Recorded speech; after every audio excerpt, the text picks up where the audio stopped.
አንተ ደጎ ሳምራዊ እለፍ በመንገዴ በኢያሪኮ ላይ ጥሎኛል ወንበዴ ነፍሴን ወደ ጽሙሙ ተቃርባለችና የዓለም መድኃኒት ክርስቶስ ቶሎና ኢየሱስ ቶሎና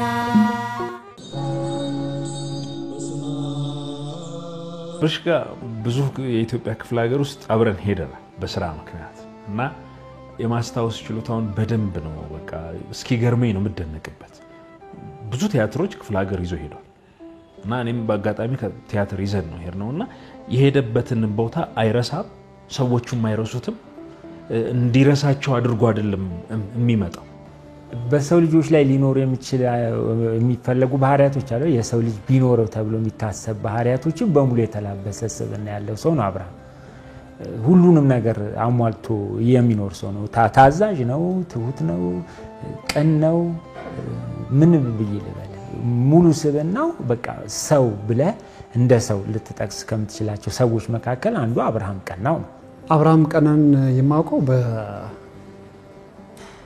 በስራ አጋጣሚ ነው በሰፊው የተዋወቅ ነው ግን እዚህ ማህበረ ቅዱሳን ውስጥ ነው ማህበረ ቅዱሳን ውስጥ እኔ ከአብርሽ ከመግባቱ ከአንድ አመት ቀደም ብሎ ወደ ቪዥዋል ዲፓርትመንት ውስጥ የስርጭት ተቋም ውስጥ እዛ ውስጥ እኔ ስራ ጀምሬ ነበር እና ከአንድ አመት በኋላ በአንድ ጉዳይ ያው በቤተሰብ ጉዳይ ስራውን መልቀቅ ነበረብኝ ስራውን ስለቅ ሪኮመንድ በቦታው ሰው ሪኮመንድ እንዳደርግ ሲነገረኝ አውቶማቲካሊ ወደ ጭንቅላት የመጣው አብርሃም ቀናው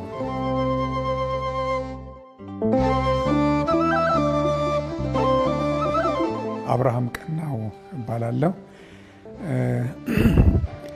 ረጅም ጊዜ ነው ያሳለፍኩት በትወና ነው ጥቂት ጊዜ ደግሞ በዝግጅት አንዳንድ ጊዜ ደግሞ በድርሰት ሳተፍ ነበር ማለት ነው የልጅነት ህይወቴ ያው ቤተሰቦቼ ቁጦች ኃይለኞች ስለነበሩ በጣም ቁጥብ አድርገውን ነው ያሳደጉን ሰፈራችን ግን ጣሊያን ሰፈር ነው ጣሊያን ሰፈር ግን ኤሌመንተሪ ስኩል እያለሁ አሁንም አረሳው የት ነው ሰፈር ተብዬ ጣሊያን ሰፈር ነው ብዬ ያ የተረገመ ሰፈር ተብዬ ተመትቻለሁ በሰፈሬ ስም ማለት ነው ግን እኛ እንደ ሰፈሩ አልነበርም ያደግነው በጣም ኃይለኛ ቁጥጥር ባለበት ቤተሰብ ውስጥ ነው ያደግነው ግን እንደዛም ቢሆን እዛው ቤተሰብ መሃል እንጫወት ነበር ልክ አሁን ቲያትር ቤቶች እንደሚሰሩ አልባሳት ቀይረን ሻሽ አድርገን ወይ ኮፍያ ለብሰን ምናምን የተለያዩ የህብረት ትርኢት ያኔ የህብረት ትርኢት ተብሎ ነበር የሚቀርበው እንደሱ አይነት ትዕይንቶች ለአክስቴ ለእናቴ ለአባቴ እናቀርብ ነበር በተለይ ዘመዶች ሲሰበሰቡ እናታችን በሉስቲ ልጆች ነው አጫውቱን ይሉናል ወደ ጓዳ እንገባና ልብሳችንን ቀይርና እየጨፈርን የተለያየ የጨፈራ እንትኖች አፋችን ላይ መጣለንን እየገባን እንጨፍር ነበር እና ያኔ ይመስለኛል እንግዲህ በዛ በልጅነት እንትን ውስጥ የዚህ ትወና ነገር ሳላቀው ያደረብኝ የመጣው ብዬ ማስበው እና በልጅነታችን ነበር እንግዲህ ጫወት የነበረው ሶፊት ማለት ነው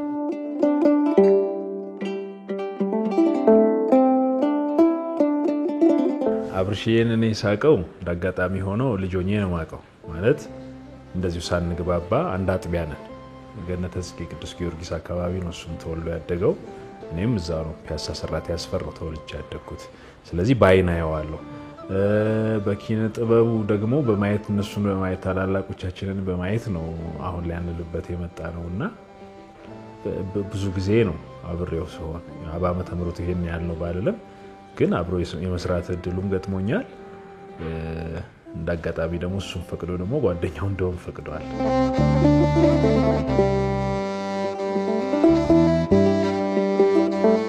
ዚለኛ ላይ መንግስቱ ኃይለ ማርያም ከሀገር ወጡ የተባሉበት ጊዜ 82 መሰለኝ ያን ጊዜ ነው አቶ ተስፋዬ እድገት ክበብ ውስጥ የገባው እንደገባሁ አሉላ አባነጋ ካራክተርና አምታታው በከተማ የሚባል ውስጥ አንድ ሽማግሌ ኮሜዲ ሆኖ ካራክተር ያላቸው ሽማግሌ ካራክተር የተሰጠኝ በሱን የሰራው እውነትም እዛ ክበብ ውስጥ እንደገባው ብዙም ሳንቆይ አገር ፍቅር ህይወት በየፈርጁ ከዛ ደግሞ ከጥቂት ወራት በኋላ ደግሞ መዘጋጃ ቤት ባህል አዳራሽ ይብላኝላት የሚል ሁለት ቲያትሮችን ሰቀልን አንድ ሳምንት እዚህ አንድ ሳምንት እዛ አንድ ሳምንት እያልን የጀመርነው። አንድ አመት እሳቸው ጋር እንደቆየው ወዲያው ከጌታቸው ታረቀኝ ጋር ተገናኘው። አዲስ አበባ ዩኒቨርሲቲ መምህር ነበር በዚህ በቲያትሪካል አርት ውስጥ። ከዛ ላይ እሱን 3 ቲያትሮች ማሙሽና ብርባን፣ በጂኦሎጂ፣ ደራሲው በሰማይ ቤት የተሰኙ ማስክ በጣም የሚገርሙ ፕሌዎች ሰራሁ። ከዛ ውስጥ ተሰሚለኝ ደራሲው በሰማይ ቤት አጋፋሪ እንደሻውን ነው የሰራሁት። አጋፋሪ እንደሻው በተለይ እንትና ደራሲ በዓሉ ግርማ የጻፋቸው ነው መሰለኝ የእሳቸውን እንትን የሚወክል ሞት የሚሸሹ ሽማግሌዎች ብዙዎች በመጽሐፍ ላይ ያቋቸዋል። ያኔ ደግሞ መጽሐፍ የሚነበብበት ሰዓት ነውና ብዙ ሰው ያቋቸዋል አጋፋሪ እንደሻው ማን እንደሆኑ። እሳቸውን ነበር የሰራሁት። በእርግጥ ፈሪቼ ነበር ያኔ፣ ምክንያቱም ሰው ያውቃቸዋል በምናቡ አጋፋሪ እንደሻው ማን ናቸው የሚለው። አንተ ደግሞ መድረክ ላይ መጣ አጋፋሪ እንደሻው እኔ ነኝ ስትል ያለህን ተቀባይነት ለማግኘት ያለው እንትኑ በጣም ከባድ ነበር። ሁልጊዜ አዘጋጆን እንጠይቀው ነበር ማን ናቸው አጋፋሪ እንደሻው፣ ምንድን ነው የሚያደርጉት፣ ሞት ከመሸሻቸው ውጪ ምንድን ናቸው እንትን ያል ሁልጊዜ ከቲያትር ጥናታችን ውጪ ቁጭ ስንል እንጠይቀው ነበርና የሚገባንን ያህል ኢንፎርሜሽን አግኝተን እውነትም አንዱ በጣም ተሳክቶ የነበረ በዘመኑ ሲቀርቡ ከነበሩት ቲያትሮችም ትንሽ ወጣ ያለና ብዙ ተመልካች ያገኘ ቲያትር ነበር። ተዋጥቶልኛል እሱ። ከዛ ደግሞ በጂኦሎጂ ነው አሁንም የሱን እሱም ራስ ቲያትርን የሰራሁት። አቶ ተሰማ መቅደሱ የሚባሉ የአንድ ኮሌጅ ዲን ሆኜን የሰራሁት። ያም ቲያትር ትንሽ ወደሚያደርገው ነገር የተመረቁት ልጆች ወደ ልመና ነው የሚሰማሩት። ቢላ ይሰጣቸዋል፣ ህፃን ልጅ ያቅፋሉ፣ ከዘራ ቀረጢት ምናምን እየተሰጣቸው ለመና ነው የሚወጡት እና የልመና ሳይንስ ነው ራሱ ቲያትሩ በጂኦሎጂ እና የሚገርም ቲያትር ነበር እና ብዙ ጊዜ ከዚህ ወጣ ያሉ ቲያትሮችን የመስራት እድል እሱ ጋር ሳገኝ ሰርቻለሁ። ከዛ በኋላ ብዙ ቲያትሮችን ሰርቻለሁ ማለት ነው።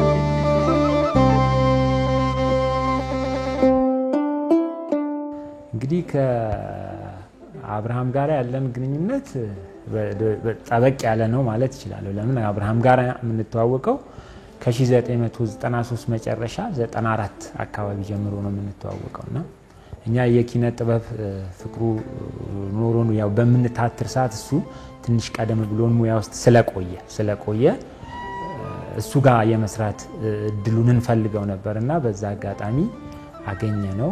እሱ ሲሰራ ለማየት እድሎች ነበረን ፊልሞች በሚሰራበት ሰዓት ላይ ያ ነው ቅርርባችን እየዘለቀ ሄዶ ከዛ ወዳጅነታችን ቤተሰባዊ ትስስራችን ከዛ ጊዜ ጀምሮ ነው።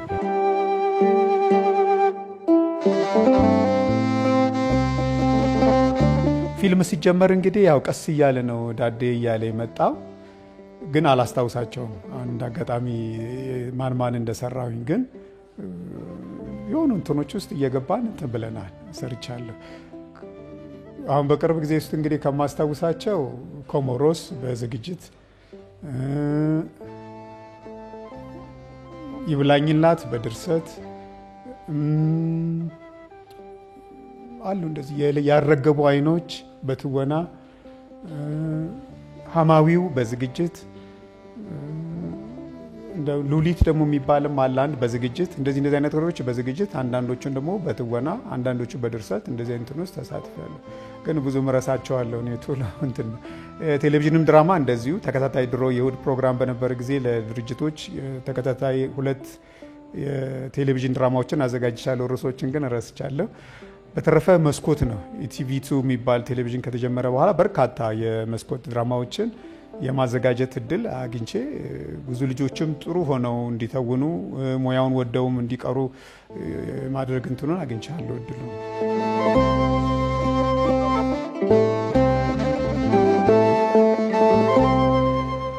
ድሮይንግ በጣም ይወዳል። ፊልም ኤዲተር ነው። አዶቤ ላይ በጣም ብዙ ስራዎችን በኤዲቲንግ ማለት ነው ብዙ ስራዎችን ሰርቷል። የኔ የሚገዝፍብኝ ግን የተዋናይነቱ ነው። ተዋናይ ነው በጣም ለረጅም ጊዜ ማቀው በዛ ነውና አብርሽ ሁለገብ ማያተኛ ነው። አንድ ሰው ብቻ አይደለም በጣም ብዙ ሰው ነው። በጣም ብዙ ሰው እና ደግሞ እንትን በባህሪውም እንትንም አይደለም ስስታምም አይደለም። የሆነ ነገር ለምሳሌ እውቀት ሼር ማድረግ ካለበት ሼር ያደርጋል። ሐሳብ ሼር ማድረግ ካለበት ሐሳብ ሼር ያደርጋል። በተረፈ ጭምት ነው አብርሽ ጭምት ነው። በጣም ዝምተኛ ነው። ያው ከሚቀርባቸው ሰዎች ጋር ካልሆነ ከባድ ማለት ብዙ ያን ያለ ተግባቢ ሰው አይደለም። ግን ስራ ላይ ፐንክቹዋል በጣም ሰዓት አክባሪ ነው። ሙያውን በጣም የሚወድ ሰው ነው። ጥናት ላይ እንደዚህ ኤቲክስ የሚጠይቁ ነገሮች ለምሳሌ የፊልም የቲያትር ጥናት ላይ ሊሆን ይችላል። ፐርፎርማንሱ የሚገርም ነው። እኔ አብርሃም ራሱ በትወና የተሳተፈበትን አንድ ዓለማዊ ፊልም አዘጋጅቻለሁ። ራሴን ፕሮዲዩስ ያደረኩት እና አብርሃምን ለመጀመሪያ ጊዜ ፐርፎርም በማድረግ ማለት ነው ፊት ለፊት የተገናኘሁት ለመጀመሪያ ጊዜ በእኔ ፊልም ነው። እና ይሄ የፈጠራ ክህሎቱ ልነግርህ ከምችለው በላይ ነው። በጣም የፈጠራ ሰው ነው። ይሄ ጨምሮ አዳብሮ የሚመጣቸው ነገሮች አክቲንግ ላይ ቴክኒካሊ ያለው ዕውቀት፣ ትወና ላይ ቴክኒካሊ ያለው ዕውቀት በጣም የሚገርም ነውና ትልቅ ትምህርት ቤት ነው አብርሃም። እውነት በጣም ትምህርት ቤት ነው ብል ይገነናል ብዬ አላስብም። አብርሃም ብዙ የሚያወራ ሰው አይደለም፣ ቁጥብ ነው። ሲናገር ብዙ ጊዜ አስቦ ነው የሚናገረው እና እንደመጣለት አይናገርም። አብረን ብዙ ሰርተናል። በተለይ ቲቪ ላይ አብረን እሱ የሚያዘጋጃቸው ስራዎች ላይ በትወና ሰራ ነበርና በዛ አጋጣሚ ያየኋቸው ባህሪያቶቹ እነዛ ናቸው። ከዛ በኋላም አንድ ፊልም የሱ ፊልም ላይ ሰርቻለሁ በትወና። ረጅም ጊዜ መቆየት ደግሞ እድል ስለነበረን ያው ፊልም ሲሆን በአጭር ጊዜ ሰርተ የሚያልቅ ስላልሆነ በይበልጥ አብርሃምን በዛ ፊልም ሂደት ውስጥ አወቅኩትኝ። ትልቅ ነው ትንሽ ነው፣ ድርሰቱ የኔ ነው፣ ዝግጅቱ የኔ ስለሆነ ፊልሙ የኔ ነው የሚል ስሜት ሳይሆን ያንተ ስሜት እንዲሰማ መጀመሪያ አድርጎ አቅርቦ ስለምትሰራ አብርሃም እጅግ በጣም ታዛዥ፣ ትሁት፣ ቀና ሰው። ዓለሙን የሰራት ቤቱ ነው ብዬ አስባለሁ እና እኔ በስራ በምትፈልገው ቦታ ታገኘዋል። በፊት ባሳለፋቸው ጊዜ በቲያትሩም በቴሌቪዥን ስራውም በቲቪም በሬዲዮም እና ስትለው ሰዓቱን አክብሮ የሚመጣ የተሰጠውን ነገር ጠንቅቆ ሰርቶ የሚመጣ ባለሙያ ነው። ምናልባት እሱን ሊያሰራ የሚፈልግ ሰውን አግዞ የሚመጣ ባለሙያ ነው እና እንዲህ አይነት ደግሞ ጥቂቶች ነው በዙሪያችን ያሉት እና አብርሽ እንደዛ ሰው ነው።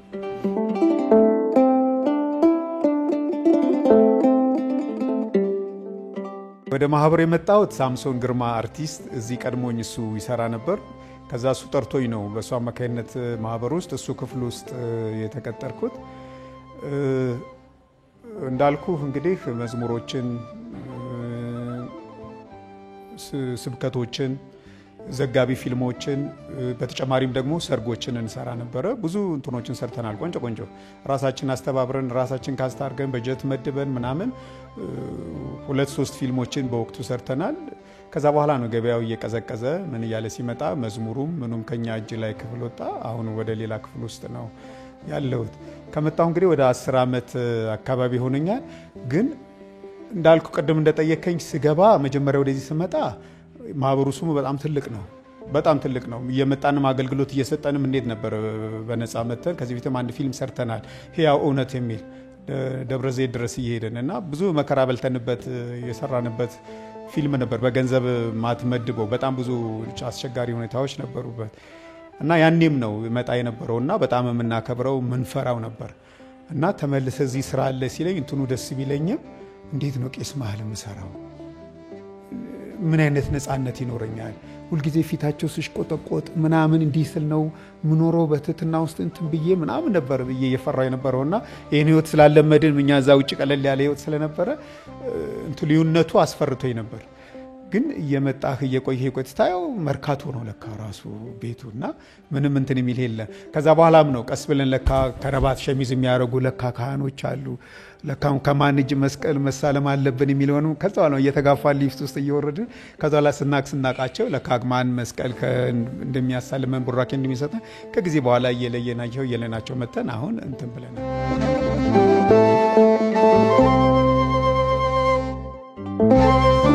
እኔ እዚህ ከሱ ቀድማለሁኝ በመስራት ልክ ቦታውን ደግሞ እሱ መጥቶ ሲይዘው ደግሞ እንዳልኩህ ልዩ ችሎታ አለው።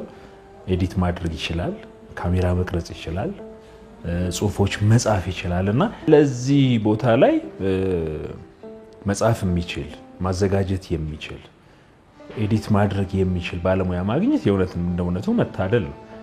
እንደ ሌላዎቻችን አይደለም ማለት አሟልቶ ነገሮችን እንዳጋጣሚ ደግሞ ይሄንን ቤት ውስጥ ራሱ ነው ተምሮ ለብቃት የደረሰው እና ፊልም ኤዲት ብትል ሬዲዮ ኤዲት ብትል የሚችል ባለሙያ ነው እና እዚህ ሲገባ እንዳጋጣሚ ሆኖ ያቅ ነበር እና አብርሽ እየታገስ ብዙ ፈተናዎች ስለነበሩ ከሱ ቀደም ነው ያቃቸዋለውና እንደዚህ ለመንፈሳዊ አገልግሎት ስትሰራ ትግሉ ብዙ ነው ያጠፍቶት ሳይሆን ግን እንዴት አድርጌ መራመድ ይችላል ምናምን ይል ነበር ቦታው ደግሞ ያው ትግስት የሚፈልግ ነው ጥሞና የሚፈልግበት ቦታ ነው ይሄን ያህል ጊዜ ደግሞ መጥቷል 10 አመትና ለአብርሽ ለጠባዩ የሚገባው ቦታ አግኝቶ ነበር ብዬ አስባለሁ አብርሃም ቀን ነው በሌላ ስራ አቀው ነበር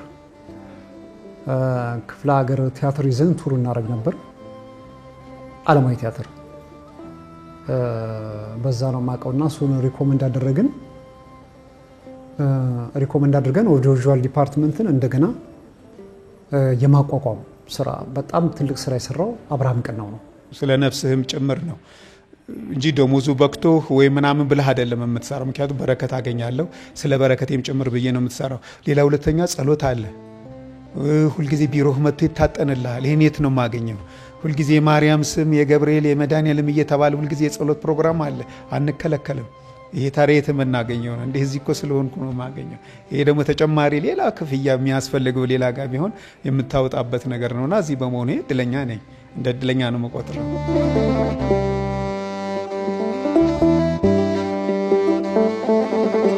ከዛሬ 8 አመት 9 አመት በፊት ደረቴ ላይ ህመም ተሰማኝ ከዛ ላይ ተወኛል ስል የባሰ አንድ ቀን ጣለኝ በቃ እንዳገለ ጥቂት ነው የተረፍኩት አፋፍሰው ሆስፒታል ወሰዱኝ ከዛ ልብህ ታሟል ተባለ እንደው ምድለኛ ነው መትረፍ ብሎ ዶክተሩ በጣም በሚያስደነግጥ ነገር ነግሮኝ አበረታታኝ በሱ ቤት ማበረታታቱ ነው እኔ ግን በጣም ነው ስሜቴ ተጎርቶ ደንግጬ ነበረው ለኔ ከፍተኛ ህመም አይቻላቅም ነበር እኔ እስከዛ ቀን ድረስ ህመም የሚባል ነገር አላቀም ለመጀመሪያ ጊዜ ህመም ሳቅ ነው ከዛ ተመላለስኩ ያቃተው መጣ ዶክተሩ ራሱ ከዛ ለታላቅቴ ነገርኳት ታላቅቴ ልብ ስፔሻሊስት ታጠያይቅ እዚህ ጎተራ ጋር ተገኘ ሃሌሉያ ሆስፒታል አጠገብ እዛ ወሰደችኝ ኤሌክትሪክ ሰውነቴ ላይ ያደረጉ ረጅም ሰዓት መረመሩኝ አው ልብህ ትንሽ ተነክቷል አለኝ ኦፕራሲዮን ብዙ ነው ገንዘቡ አትችሉትም ስለዚህ በመድኃኒትና በምግብ እንትሉን ለማስተካከል ለመቀነስ እንሞክራለን አለ በቃ ልክ ልቤ ራሱ ትር ሲል ቁስል ነበር እቺ ትር የምትለው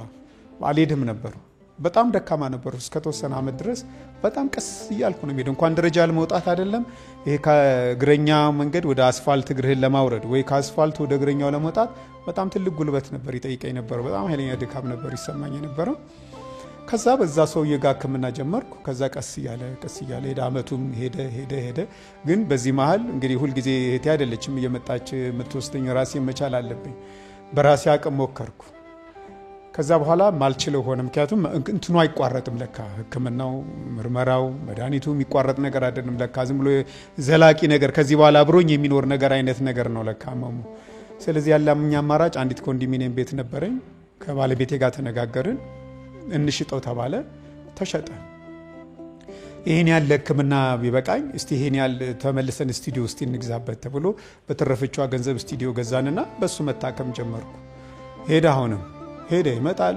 እንተንላለው ይሄዳለው በርግጥ ለውጥ እየመጣው አሁን ቀስ ያልኩ መራመድ ስራ ገብቼም ስራዬን መስራት ምናምን ጀመርኩ አሁንም ያብራል በቃ ስለዚህ አሁንም ያለኛችሁ እንደገና መልሼ ገዛዋትን ስቱዲዮ መሸጥ ነው እንደገና ያችን ስቱዲዮ ድጋሚ ሸጥን እንደገና በዛሽ ገንዘብ አሁንም ለዚህ ቢበቃም ብለን ስናይ መልሶ ስቱዲዮ ማይገዛ ብር ሆነ ስለዚህ ፌል ሆነ ማለት ነው ቤት የመግዛት እንትናችን በቃ በመታከሚያ ያደረኩት ወጣው የሆነ 7ኛ አመት ላይ አካባቢ እስቲ ስኳር ይታይብሃል እስቲ ስኳር የሚቀጥለው ወር ላይ ናና ቼክ እናድርጋለኝ እሻልኩ በሚቀጥለው ላይ ወጣው ተመረመርኩ እንደልማዴ አየኝ አይ ደህና ነህ ስኳር የለብህም ዝም ብሎ ነው አለኝ እንደገና ከሆነ ወራት በኋላ ኩላሊት ላይ ምልክት ያየሁ ነው እስቲ ተመልሰና በወሩ ነው አለኝ በወሩ ተመልሼ ሄድኩኝ አይ ኩላሊትም ደህና ነው አለኝ በቃ እኔ ደህና መሆኔን ነው ማቀው ከዛ በኋላ የሆነ ወራት ላይ 8ኛ አመት ምናምን አካባቢ ላይ አብርሃም ስኳር መድኃኒት መውሰድ መጀመር አለበት አለኝ ድንገት እንዴ ደህና ነህ ብለህኛል እንዴትስ ድንገት መድኃኒት ወሰድ ትለኛለህ ስለው አይ ክሪቲካል ደረጃ ደርሷል መውሰድ አለበት ብሎኝ ትቶኝ ሄደ ኋላ እኔ ተበሳጨሁ። ምክንያቱም ስኳር መድኃኒት መውሰድ እስክትጀምር ድረስ አንድ ሐኪም አንተን መጠበቅ አልነበረበትም። ያያል ውጤቱን እየመረመረ እየወሰደኝ ነው። ማት አይነት የደም ምርመራ ነው የሚዳረገው ከልብ ውጭ ያሉትን ኮሌስትሮል ነው ስለተባልኩኝ ኮሌስትሮል ያነካኳል የተባሉትን ነገሮች ሙሉ ምርመራ ነው አደርግ የነበረውና ያውቀው ነበር። እኔ ግን 8ኛ ዓመቴ ላይ ነው ስኳር በሽተኛ መሆንን ስኳር እንትን ማለት እዛ ቤት መመላለስ ከጀመርኩ በ9ኛ ዓመቱ ላይ ነው ያወቅኩት። ከዛ ላይ ለሰዎች ነገርኩ። እንዴት ነው እንዴ ለምን እዛ አትሄድም? ለመውድ ነው ክፍያው። ለምንድን ነው ጥቁር አንበሳ ማትሄድ? ልብ እኮ እዛ ይመረምራሉ ስኳር ያሉ ስል ታዲያ እንዴት ነው ሪፈር ያደርግልኛል ወይ ስለው ያደርግልሃል አሉ። ስፈራ ስችር ጠየቅኩት። ፊቱን ዘፈዘፈው። በቃ ያጫውተኝ ነበረው አርቲስቱ ምናምን ብሎ ጠረጴዛውን ሁሉ ለቆ ወንበር ስቦ አጠገቤ ቁጭ ብሎ አጫውቶኝ ነው እንትን የሚለው ወደ እጅ ወረፋ ብዙ ሰው እያለ እንኳን እና አምኜው ነበር። በከዛ ዕለት ፊቱን ዘፈዘፈው። እንግዲህ ወይ ለኔ ብሎ ነው ወይስ እንትን ስለቀየርኩ ተቀይሞኝ ነው ምናምን ብዬ ነው እኔ በክፉ ማላሰብኩ። ሪፈር ተደረገልኝ። የሚቀጥለው ቀን ወረቀቴን ይዤ ወደ ጥቁር አንበሳ ሄድኩ። ጥቁር አንበሳ ለዶክተሯ ሰጧት። የትኛውን አሁን መታከም ባጣዳፊ የምትፈልገው አለችኝ። ቅድሚያ አንዱን እንድሰጥ። አይ እኔ እንግዲህ 8 ዓመት በልብ ህመም ስመላለስ ስለነበረ ልቡ ቅድሚያ ቢሰጠኝ ይሻለኛል። ስኳሩን አሁን 4 ወር ነው ያወቅኩት ማለት እንደሱ እኮ አይደለም አለችኝ። የተጻፈልህ ወረቀት ልብህ በጣም ጥሩ መሆኑን ንጹህ ደህና መሆኑን ነው ይሄው ዘርዝሮ የጻፈልህ። ግን 8 ዓመት ስኳር በሽተኛ ነህ የሚላለኝ እንደ አረኔ 4 ወር ነው ማቀው አይደለም 8 ይሄው 8 ዓመት እንግዲህ 8 ዓመት ያቃል ማለት ነው እሱ ስኳር በሽተኛ መሆኔን። እኔ ማቀው ግን 4 ወሬ ነው ገና ስኳር ፔሸንት መሆኔን ማቀው። እና በጣም ደነገጥኩ። አይ ተሳስተው ይሆናል ወይ ሌላ ሰው እንትን ሰጥቶኛል። አይ ይሄ ነው። እስቲ ለማንኛውም ሄደህ መቼ እንደጀመረህ እንደገና ከፈለገ ደብዳቤ የሚጽፍል ከሆነ አጽፈናል። ቆይ ዛሬ ነገ ሄዳለሁ፣ ቆይ ነገ ዛሬ ሄዳለሁ። 3 ወር ሞላው። ልክ 3ኛ ወር ላይ መነጽሬ ላይ ልክ ጉዱፍ ነገር ያየሁ መሰለኝና አውጥቼ መነጽሬን ወለወልኩና አደረኩት። አልጠፋም። ከዛ መንገድ ላይ ስለነበረ ተውኩት። በሚቀጥለው ቀን ሳይ አለች። አሁንም ብጠርግ አሁንም አለ። በቃ አይኔ ላይ የሆነ ነገር ሆኖ ነው ብዬ ዝም አልኩት። ግን ያቀልቺ ነጥብ እየሰፋች ኮምፒውተር ላይ ስሰራ ከማነባቸው ጽሁፎች ውስጥ የሆነ ቦታውን ይሸፍን ጀመር፣ ይጋርደኝ ጀመር። ደግሞ ፍጥነቱ ከዛ ሙሉ ስክሪኑን ጽሁፍ አላይም ነበር። ከዛ ጭራሽ ርቀት ያላቸውን መኪኖች፣ አካባቢዎች፣ ሰፈሮች እንደዚህ ይደፍነኝ ጀመር። ከዛ ላይ ጥቁር አንበሳ ጠራ የደረሰ ሄድኩኝ ለስኳር ሐኪሜ እንደዚህ አይኔን እያደረገኝ ነው ስል ስኳሩ እንትን እያለ ነው 8 ዓመት አይደል የተባልከው በቃ እንትንን እየጎዳህ ነው አለኝ። ወዲያው ሚኒሊክ ጻፈልኝ። ሚኒሊክ በመመላለስ እንትን አሉኝ። ወደ መርፌ መወጋት አለብህ አይንህን አሉኝ። እኔም አይን መርፌ እንዴት እንደሚወጋ አላውቅም። በራሱ አስጨነቀኝ ራሱ አይን መርፌ መወጋቱ። ከዛ ኮሪያ ሆስፒታል ነው ይሄን የሚያደርገው ኮሪያ ሆስፒታል ይተባል። ኮሪያ ሆስፒታል ሄድኩኝ። እዛም ያለችው ሐኪም መጀመሪያ መወጋትን ማረጋገጥ አለብኝ አለች። ራሷ እዛ ቁጭ ብላ መረመረችኝ። አዎ አይ መወጋት አለብህ ግን የምትችለው ከሆነ ነው ፈቃደኛ ኮንክና ዋጋውን የምትችለው ነው አለችኝ። እኔ እችላለሁ። እኔ በኪሴ 5000 ብር ነው ያዝኩት። አይ እችላለሁ መወጋት እፈልጋለሁ አልኳት። ከዛ ላይ በቃ ነገ እንደዚህ ኦፕራሲዮን ክፍል እንደዚህ ና ተባልኩኝ። ከዛ ልከፍል መጣሁ። ከዛ ገንዘብ እንደ ስቆጥር ካሸሪዋ ኤቲኤም ካሽ የለህም እንደ በኤቲኤም ይሻልሃል አለችኝ። አይ ይሻለሁኝ አልኩ። በኋላ ሳወጣ እኔ 5000 ብር ነው የምቆጥረው። አይ አልነገሩህም እንደ ዋጋህን አለችኝ። አይ ነግረውኛል እንደዚህ 2900 ምናምን መሰለኝ አለኝ። ስላት ጊዜ አይደለም አንዱ መድኃኒት 21000 ምናምን ብር ነው አንተ 3 ወር ነው የምትወጋው 61 ምናምን ሺህ ብር ነው የምትከፍለው አለችኝ። ደነገጥኩ። በቃ ኪሴ ውስጥ ለምንም የተረፈችው 5000 ብር ነበረች። ለካ የሚያስፈልገኝ እኔ ለመታከም 61000 ምናምን ብር ነው። በቃ ደነገጥኩ። ወይኔ እኔ እኮ የምታወሩ ነው አልኳት። ምንም ማድረግ አልችልም አለች። በቃ ወጣሁ በድንጋጤ እንደደነዘዝኩ። ከሆስፒታሉ ግቢ ከወጣሁ በኋላ ታየኝ በቃ አይኔ እንዴት እንደሚታወር ልጆቼን እንዴት ማሳደግ እንደምቸገር በጣም ብዙ ነገር በቃ ታየኝ። በዛም ውስጥ ገባው ታክሲ ውስጥ። ከዛ ለባለቤት ደወልኩ። እንደዚህ ያሉኝ አልኳት። አለች። እሷም ደውላ ተጣራች ቶንቦቼ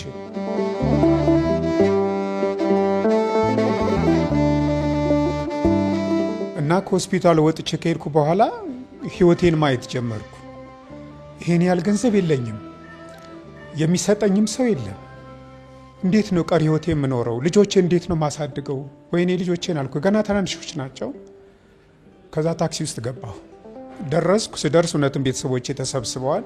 ሳያቸው እንደገና ረ ያልኩ በቃ አልቻልኩም። አጽናኑኝ። ከዛ ላይ በወንትን መጎርጎር ጀመሩ። አይን ስፔሻላይዝድ የሆኑ እዚህ አዲስ አበባ ውስጥ ያሉትን እንትኖች መፈተሽ ጀመሩ።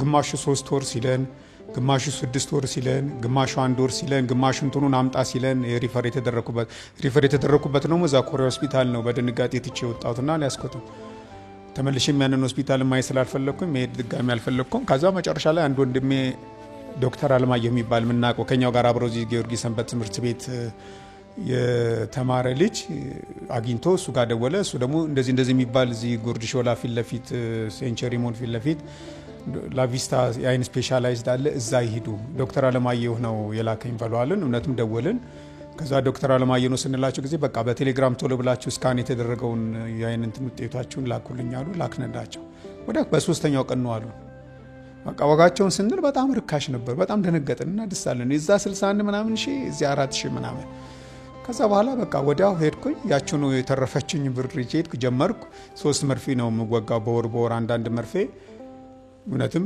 3 መርፌ ጨረስኩ ከዛ እንደገና ስካን ተደረኩ በወሩ አየኝ በግማሽ የያዘው ውሃ እብጠቱ ቀንሶላል ቆንጆ ነው አለኝ ምንተም ትንሽ ማየት አይኔ ክፍተት ያገኘ 3 መርፌ መድገም አለብህ አለኝ እሺ ብዬ ወጣሁ በቃ ሶታ ዛሬ እኔ ነኝ መርፌ ነው የምችል ሲለኝ ውጭ ያሉት ጓደኞቼ ዛሬ እኛንን እንትን ምንል ሲሉት እንደገና 3ቱን መርፌ ጨረስኩና 2 ወር በጠብታ ትቆይና ከዛ በኋላ መልሳ አይነን ስካን እናደርጋለን አሉ ከዛ 2 ወር በጠብታ ቆየሁና ባለፈው ሚያዝያ 23 ጊዮርጊስ ዕለት ቀጠሮ የነበር ሄድኩ ታየ ያው ብዙ ለውጥ የለውም ከዚህ በኋላ ያሉት መድኃኒቶች ውድ ናቸው አለኝ አንደኛው መድኃኒት በጣም ውድ ነው በተለይ እዚህ ሀገር ውስጥ አታስበው አለኝ ውጪ ዘመድ ካለህ የሚያግዝህ የሚረዳህ ሰዎች ካሉ ውጪ መድኃኒቱ ትንሽ ይሻላል ከውጪ ታመገኝበትን ነገር ፈልግ በቃ ይሄ ነው የምናረግልህ አለኝ እስከዛ ታዲያ ሌላ መድኃኒቶች የሉም አነስተኛ ያሉ ስላቸው አለ 21400 ምናምን ብር የሚሸጡ አንዳንድ መድኃኒቶች አሉ ልክ እንደዛው መርፌ የሆነ ግን እሱ ጥቅም የለውም አለኝ ዛሬ 21 ሺህ ብር አውጥተህ ዛሬ ብትወጋ በወሩ ደግሞ ተመልሰ ተወጋ ይልሃልና ጥቅም የለውም ያመነጫሉ ሀውካዋለ ስለዚህ ግድ ይሄ መድኃኒት ነው መፈለግ ያለብህ አለኝ እንግዲህ ሰው የለኝም አምጣልኝ ምለው ሰው ስለዚህ ዝም ብዬ ወጣሁ ወደ ቤት ደወሉልኝ ይሄ እንዴት አሉ ስለው አይ በቃ በጣም ውድ የሆነ መድኃኒት ነው የታዘዘልኝ ከዚህ በኋላ ያሉት መድኃኒቶች በጣም ውድ ናቸው ተብያለሁ አልኩኝ ሪሱትን እየስገባ ጊዮርጊስ ነበር ጣበል ጣዲቅ ቤት ነበር ትልቁ ቤት ገባው ያገኘ ሰው ወረቀቱን ፎቶ ያነሳ እስቲ እህት አለኝ ጓደኛ አለኝ ዘመድ አለኝ እያለ በተኑት ወደሚያቋቸው ጓደኞቻቸው እነዛ ደግሞ መደንገጥ ጀመሩ እንዴ በጣም ውድ እኮ ነው ለምንድነው እንዴት የታዘዘለት ማለት ጀመሩ እነዛ ደግሞ እዛም ያሉት ከዛላ ግራ ገባኝ ወደ 200 ምናምን ሺህ ብር ነው አንዷ መድኃኒት አይኑስ መቀበር አለበት የተባለው ነገር ያስፈልገው በቃ ያን ብር ነው አሁን በምንም ታምር ማመጣው ነገር አይደለም ቤተሰቦቼም ጓደኞቼም የሚችሉትን ነገር አይደለም በኋላ ባለቤቴ ግራ ሲገባት እንደ ይድላል አይደለም ለምንድን ለድልም አልነገሩ ለምንድን ነው ጓደኞቼም አልነገሩ ብላ መጀመሪያ ደወለችለት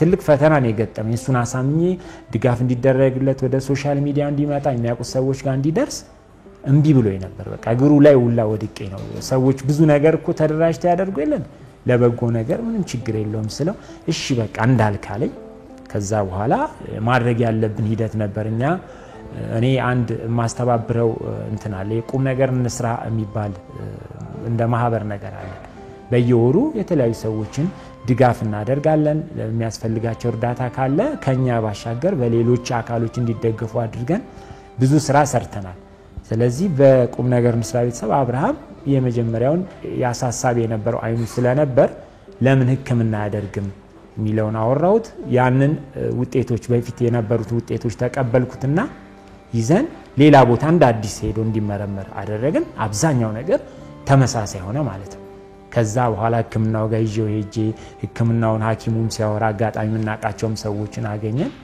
ቀሱም እንትን ይያለው መጣ እንትኑን በቃ እየተላመደው መጣ በ3 በ4 ቀን ውስጥ ከዛ ወደ ሶሻል ሚዲያ መውጣት አለበት ይወስኝ ወጣ ያው እግዚአብሔር ምክንያት ሰበብ ነው የሚፈልገው እጅግ በጣም ደጋግ ሰዎች ኢትዮጵያን በመሰረቱ መልካሞች ነን ናቸው ተባበሩ የመጀመሪያው ዙር ህክምና ከባድ ፈተና የነበረበትን ለማወጣት ቻልን ግን ቀጣይ ደግሞ በጣም ብዙ ነገሮች እንደሚጠበቁብን ብናቅም መጀመሩ አይደለም የሚያስፈልገው ቀጣዩን ደግሞ እግዚአብሔር ያስጨርስልን እንግዲህ እኔ ቀደም ብሎ እንዳልኩ እንገናኝ ስለነበረ ልቦን እንዳመመው ነግሮኛል እንዲህ አሁን የህክምና ስህተት መሆኑን አስደንጋጭ ለኔም አስደንጋጭ ነው የሆነብኝ በፊት እንዳመመው ብዙ ነገሩን ነው የወሰደበት ማለት በቃ ልብ አመመ ሲባል እንትን እንቅስቃሴ ሁሉ ነው የገደበው ያ የማቀው አብርሃም ቀናው አልነበረም ማለት ላካሄዱ በጣም ይጠነቀቃል ሰላምታ ሲልህ በጣም ይጠነቀቃል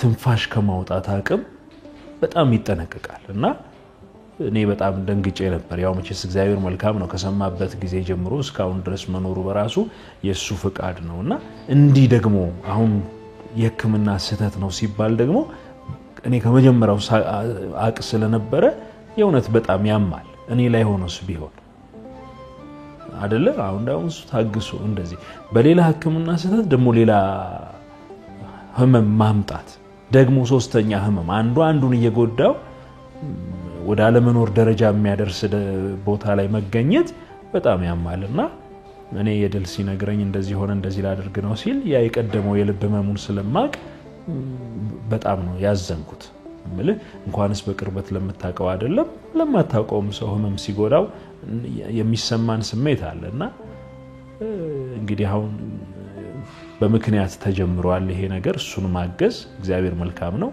መጨረሻውን ያሳምረዋል ብዬ አምናለሁ ብዙ ሰው ማዳን ነው አብርሃምን ማዳን ብዙ ሰው በጣም ጠቃሚ ነው ለቤተ ክርስቲያን የሚጠቅም ሰው ነው ለሀገር የሚጠቅም ሰው ነው ቤተ ክርስቲያን ተጠቀመች ማለት አብርሃም ተጠቀመ ማለት ቤተ ክርስቲያን ተጠቀመች ነው ቤተ ክርስቲያን ተጠቀመች ማለት ሀገርም ተጠቀመች ማለት ነውና በዚህ ልክ በቃ አንድ ሰው እንዳልሆነ ብቻ አድርገን አስበን የምንችለውን እገዛ በሙሉ ማለት ነው ያለ ስስት አብርሽ ያለ ስስት ዕውቀቱን ጊዜውን እንደሰጠ ሁሉ ሁላችንም ማለት ነው ያለ ስስት የምንችለውን ነገር በሙሉ ብናደርግለት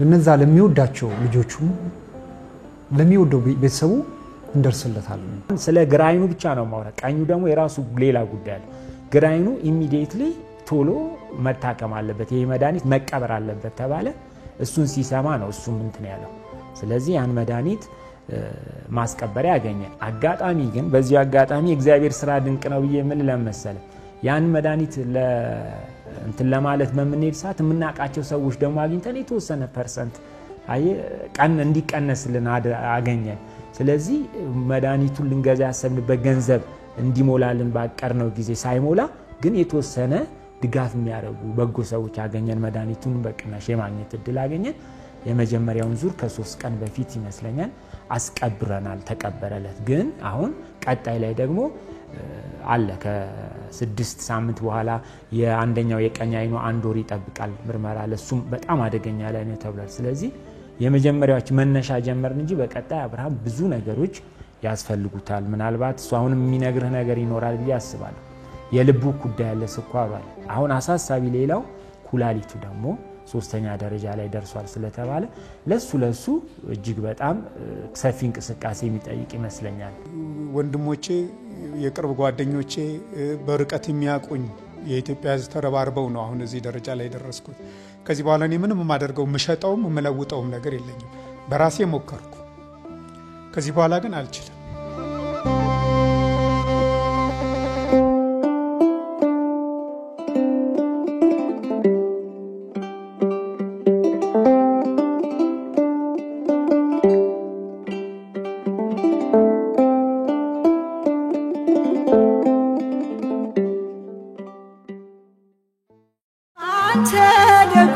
ሳምራዊ እለፍ በመንገድ በኢያሪኮ ላይ ጥሎኛል ወንበዴ ነፍሴን ወደ ጽሞሞ ተቃርባለችና ያለ መድኃኒት ክርስቶስ ቶሎና ኢየሱስ ቶሎና